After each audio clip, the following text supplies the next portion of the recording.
இப்ப நம்ம பாத்துக்கிட்டு இருக்க இந்த வீடியோல பத்மஸ்ரீ அவார்டு வாங்குறதுக்காக உற்சாகமா வராரே ஒரு மாமனிதர். இவர் யார் தெரியுமா? கர்நாடக மாநிலம் பெங்களூரை சேர்ந்த மாற்றுத்திறனாளியான 64 வயதாகும் KS ராஜண்ணா.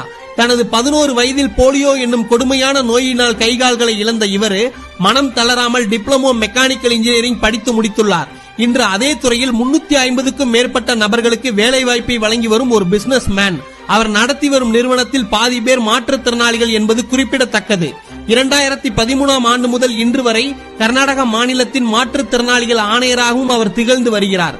2002ஆம் ஆண்டு நடந்த பாரா ஒலிம்பிக் போட்டியில் இந்தியா சார்பில் கலந்து கொண்ட இவர் வட்டு எறிதலில் தங்கப்பதக்கமும் நீச்சல் போட்டியில் வெள்ளிப்பதக்கமும் வென்று இந்தியாவுக்கு பெருமை சேர்த்து தந்தவர் என்பது குறிப்பிடத்தக்கது. ஒரு தனி மனிதனின் வளர்ச்சிக்கு உடல் ஊனம் ஒரு தடையல்ல என்பதை நிரூபித்து காட்டிய மாற்றுத்திறனாளிகளின் ரோல் மாடலாக திகழும் KS ராஜண்ணா அவர்களுக்கு நம்ம ஆஸ்கார் டாக்கீஸ் தமிழ் சார்பாக வாழ்த்துக்களையும் வணக்கங்களையும் தெரிவித்துக் கொள்கிறோம். நன்றி, வணக்கம்.